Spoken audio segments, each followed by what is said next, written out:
नमस्कार, मेरा नाम पूनम राय है और मैं मोहाली पंजाब से आई हूँ।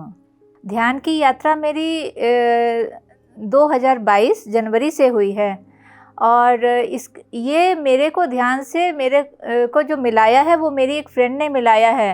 मैं पूजा पाठ करती थी, ये बात वो जानती थी, इसलिए वो जब तक मेरे पास ना एक दो लिंक भेजती थी पीएमसी हिंदी के, जिसमें कि वो कई बार उसने पत्री जी के भी मेडिटेशन के उसने लिंक भेजे।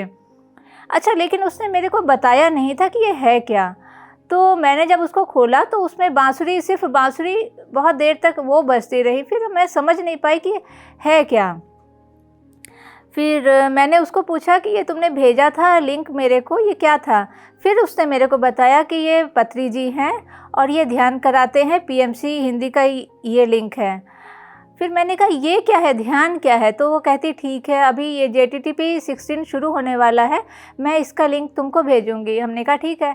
अच्छा, फिर उसने जब लिंक भेजा तो मैंने तब से ये अपनी ध्यान की यात्रा शुरू की है और जो कि अभी तक बहुत अच्छी चल रही है। ध्यान में मेरे को बहुत सारे अनुभव हुए हैं। जो पहले तो मैंने जब एक हफ्ते के बाद उसमें एस्ट्रल सर्जरी हुई तो मैं नहीं जानती थी कि मेरे अंदर कोई प्रॉब्लम है।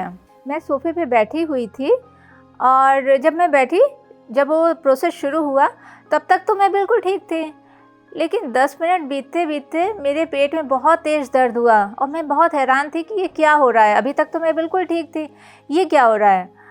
और एकदम से मेरे को इतना तेज़ दर्द हुआ जैसे कि मेरे पेट से कोई कुछ खींच रहा है जैसे। ऐसा दर्द कि मैं बिल्कुल सोफे से नीचे आ गई, चौकड़ी मारे मारे ही मैं नीचे आ गई और अभी भी मैं समझ नहीं पा रही थी कि मेरे साथ हुआ क्या ये। फिर जब मैंने और कुछ लोगों के एस्ट्रल सर्जरी के एक्सपीरियंस सुने तब मेरे को लगा कि हाँ, मेरी भी एस्ट्रल सर्जरी ही हुई है। और ये चीज़ तब हुई जबकि मेरे को पता ही नहीं था कि मेरे अंदर कोई प्रॉब्लम भी है। तो फिर तब मेरे को यकीन हुआ कि यूनिवर्स जानता है, वो मेरे से बेहतर मेरे को जानता है कि मेरे को क्या चाहिए। और वो मेरे अंदर वो प्रॉब्लम शुरू होने से पहले ही यूनिवर्स ने मेरा इलाज कर दिया। और वहाँ से मैं ध्यान में मैंने और गहराई में उतरने की ठान लिया कि अब तो और ज़्यादा ही करना है। और तब से मेरी ये यात्रा चली आ रही है। आनापानसती पद्धति मेरे को ही बहुत अच्छी लगी, बहुत इम्प्रेसिव लगी। हालांकि इससे पहले और ये मेरे को तभी पता चला कि ये महात्मा बुद्ध की द्वारा दी गई ये टेक्निक है। इससे पहले बचपन में मेरे अंदर एक प्रश्न था और ये बहुत ही गहरा प्रश्न था जिसका जवाब मेरे को नहीं मिल रहा था। मैं ये सोचती थी कि महात्मा बुद्ध ने वो राजकुमार थे और उन्होंने अपना घर बार सब कुछ छोड़ा और इस वजह से छोड़ा कि संसार में कोई दुखी है, कोई बीमार है, किसी को ये प्रॉब्लम, किसी को वो प्रॉब्लम। तो वो तो आज भी है जैसा कि उन्होंने छोड़ा। तो मैं ये समझ नहीं पाती थी कि उन्होंने क्यों छोड़ा, क्योंकि वो सब प्रॉब्लम तो आज भी जैसे कि तैसे है। लेकिन जब मैं इस ध्यान में आई तब मेरे को पता चला कि उन्होंने हम सबको एक तकनीक बता दी है कि ये दुख दर्द कैसे ख़त्म हो सकते हैं, लेकिन उसको हमें स्वयं ही करना पड़ेगा। हर एक को अपने लिए काम खुद ही करना पड़ेगा, तभी ये बस उन्होंने एक रास्ता दिखाया और उस रास्ते पे चल के हमको आगे बढ़ना है। ये मेरा जो प्रश्न था बचपन का, ये मेरे को उसका जवाब इस ध्यान में आने के बाद पता चला।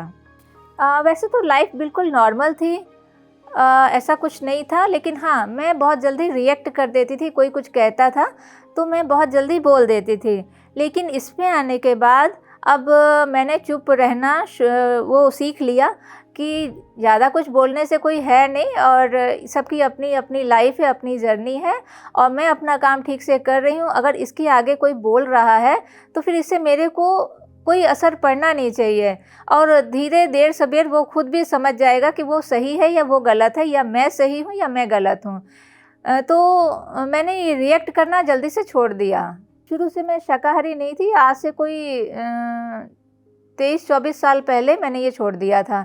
वो छोड़ा भी ऐसे था कि मैं खाती तो थी पर बहुत बहुत कम, महीनों में, कई कई महीनों में एक आध बार।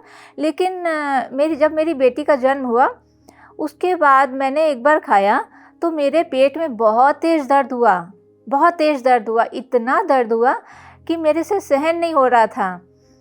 अच्छा, उसके बाद फिर सारा कुछ अंदर से निकल आया। फिर कई महीने बीते, फिर मैंने खाया तो फिर वही दर्द, इतना ज़बरदस्त दर्द।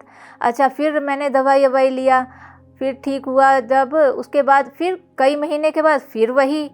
मैंने एक दिन बनाया और बच्चों को खिलाया और उसके बाद जब अपनी प्लेट लगाई तो मेरे को वो प्लेट देख के ही दर्द होने लग गया। फिर मैंने जाना कि ये दर्द, ऐसा दर्द, सेम दर्द बार बार तभी होता है जबकि मैं ये नॉनवेज लेती हूँ या लेने का सोचती हूँ। और तीसरी बार तो ऐसा हुआ कि मैंने सिर्फ प्लेट देख के ही मेरे को दर्द शुरू हो गया। तो मेरे को अंदर से ही आवाज़ आई कि हो ना हो, ये अंदर से मेरे को कोई मना कर रहा है, मेरे को रोक रहा है कि ये मैंने नहीं खाना। तो फिर तब से मैंने छोड़ दिया, उसके बाद मैंने कभी भी नहीं खाया। जो लोग ध्यान में नहीं हैं, मैं उनको यही सलाह देना चाहती हूँ कि वो भी इसमें आएँ, क्योंकि ध्यान में आकर वो अपने आप जो भी वो कर रहे हैं उस काम को वो बहुत और अच्छी तरह से वो कर सकते हैं।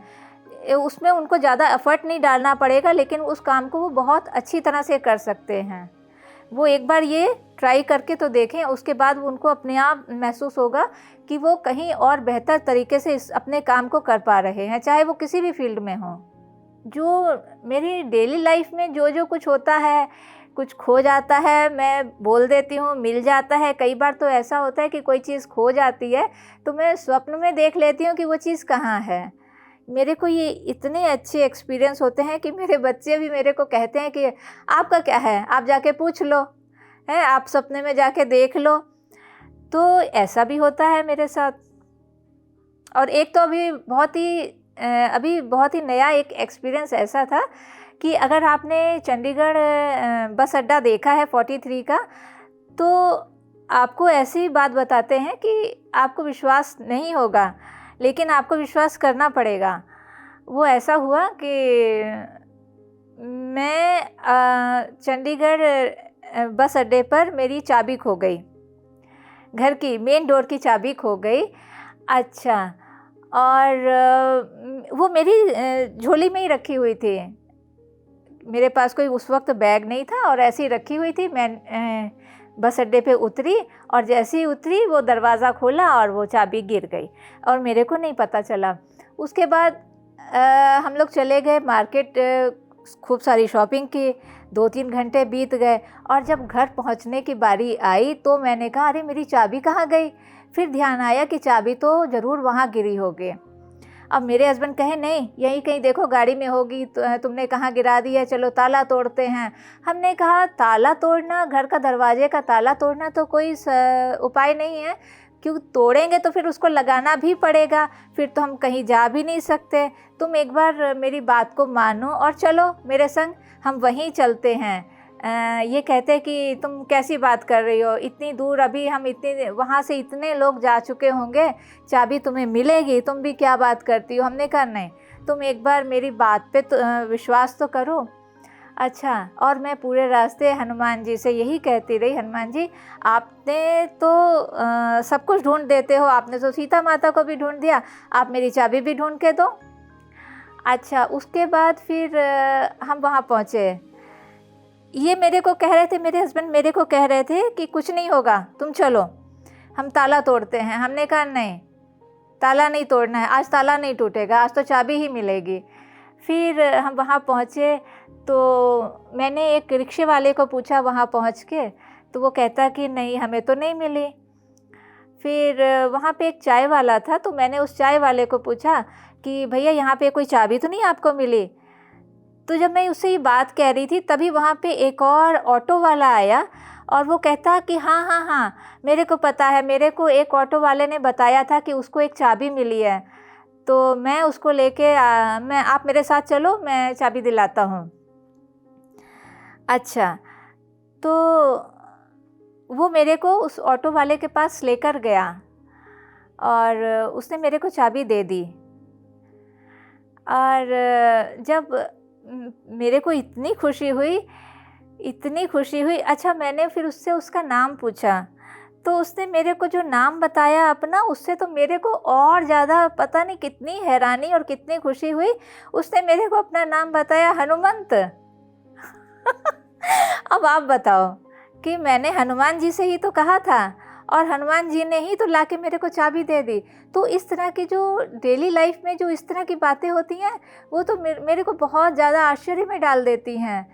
तो अगर इस तरह की मज़ेदार सी लाइफ अगर आपने अपनी बितानी है, इस तरह की लाइफ को एंजॉय करना है, तो आपको पक्का आप ध्यान में आइए और आप एंजॉय कीजिए इस लाइफ को, क्योंकि ये जो लाइफ है वो हमको ऐसे ही काटने के लिए नहीं आए हैं। हम यहाँ पे हर चीज़ का आनंद लेने के लिए आए हैं, ना कि इन छोटी मोटी समस्याओं में उलझने के लिए आए हैं। और इस जो हमें लाइफ मिली है, हम उसको और ज़्यादा आनंद से जिएं। यही तो पत्री जी कहते हैं कि हमको अपनी ज़िंदगी आनंद के साथ बितानी चाहिए। तो हम संघर्षों में अपनी इस ज़िंदगी को क्यों जाया करें? मेरा तो ये मानना है। और जो ध्यान नहीं करते हैं वो भी मेरी इस बात को मान जाएं, एक बार कोशिश तो करके देखें। और मेरे को पूरा यकीन है कि जब आप इस लाइफ में आएंगे, इस तरह की ध्यान पद्धति में आएंगे, तो फिर आप यहाँ से फिर कहीं नहीं जाएंगे। मैं पीएमसी हिंदी का धन्यवाद देती हूँ, जिसने कि मेरे कुछ विचार व्यक्त करने का मौका, मेरे को मंच प्रदान किया। और मैं चाहती हूँ कि ये कड़ी इसी तरह से चलती रहे और इस तरह से ही यहाँ पे सारे लोग आते रहें और अपने ध्यान के बहुत अच्छे से एक्सपीरियंस को यहाँ पे शेयर करें।